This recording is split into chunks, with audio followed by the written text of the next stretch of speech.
Welcome. In this video I will show you how to toggle webcam on HP 255.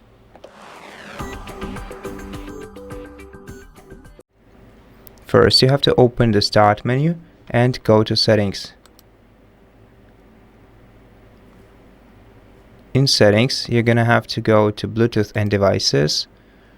Here find cameras, select your built-in camera right here, and to disable it, click disable, then click yes.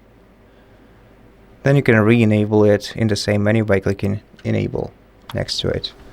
Now if you want to, you can also limit access to your camera for different applications by going to privacy and security on the sidebar, selecting camera on the list, and either disabling it for all applications by switching this toggle off, or disabling it for specific applications on your computer.